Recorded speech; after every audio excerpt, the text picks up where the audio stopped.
may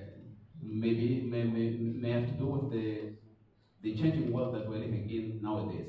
So America itself is becoming a dominant country in the world because of its film industry, the entertainment industry, and a lot of things that are evolving in America. And because Americans are proud by nature, they want to make sure that they try to express their own identity in whatever thing that they produce. So this is one of the reasons that might be behind these changes in the way we use the language, the English language today. I mentioned previously that these reasons are historical, others are economical, and others are linked to the entertainment itself. And you can see that many other reasons behind that. So I don't know if Dr. Stoy is satisfied. If not, then we'll wait for another session. Yeah. Commenting on Master Zigo's question, he asked if the question of American English and versus British English is it a matter of nationality or culture? Was it so? A matter of nationality or language itself. Very good. I have to say that this is a matter of language itself, because if you speak American English does not mean that you have to be necessarily from America or be living in America. If you speak British English, it does not mean necessarily that you are from the UK, or living in UK.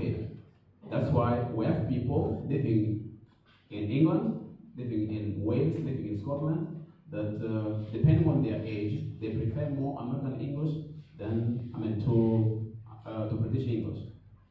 Then we also have cases of all the people living in America, because they're traditionalists. They want to stick to what they learned previously, which was the British English, and they don't care about the changing phenomenon of the language that maybe the young people are using nowadays. So this is not a matter of nationality, but it's a matter of the language itself. Coming to Dr. Jamal's question, what impact may these differences bring in learning process? I think if we happen to be aware of the differences of these two varieties of English, this can help us, in many cases, avoid misunderstanding in communication. Like the example I gave there about David Beckham's story.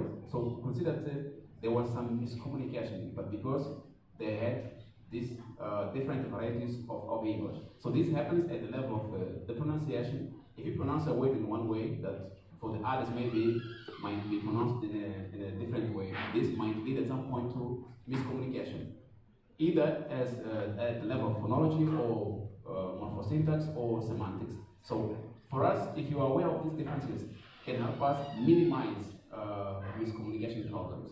So this is good for our students because they're exposed to different varieties of English around the world, and if they are aware of this, then they can be able to pinpoint that, oh no, this is the American way of using this way, or this is the British way of using that way, or that is the Nigerian way of using that way. We have a case, for example, in South Africa, the word robot. So in South Africa, for example, robot means the traffic light on the city. Even David Crystal is a British person.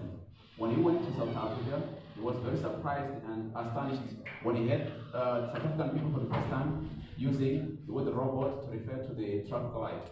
Because in England, in America, robot means something totally different. You see, so these differences, if you're aware of them, can help us avoid miscommunication. I don't know if Dr. Jamal is satisfied or we need to prepare another session. Okay, Nolish was asking which is the accent that is more advised to use here at university, at UNISAC. First of all, I have to tell our beloved students, Nolish, that this is not a matter of accent, but it's a matter of the language variety, because accent only happens at the level of pronunciation. So here we're not talking about differences between the two varieties in terms of pronunciation only, but in terms of pronunciation, word structure, the grammar itself, and as well as the meaning. That's why we brought morphology, phonology, syntax, and semantics. Then, which one should you use? According to Anton Hughes, he published a very nice book in 2002 saying that nowadays there's no longer only one standard English that all speakers of language should pay homage, which means we have different varieties of English nowadays. Then, a clear example you can see even here at the campus. Different lectures will speak English differently, which means while others might still be, for example, preferring British English or others preferring American English, we can still have some maybe preferring Nigerian English like Juan, you see. So we have many different cases. We have many different cases. But then, when we were discussing phonetics and phonology last year, we advised you to use British English for one single reason. Throughout the history of language, when people started studying pronunciation, for example, which was in the field of phonetics and phonology, they used to stick to the British English. That's why even the books that we use nowadays, most of them, they stick to the British English, but then they show us the different ways of pronouncing words in other varieties of English. But for the purpose of studying phonetics and phonology, then I would advise you to stick to the British English. But for the purpose of communication in general, then the preference is yours. Then, now in team, where do we include age and gender? For the purpose of this paper, since we're discussing the differences between British and American English, of course, age can also bring language variation, can also bring changes in the language.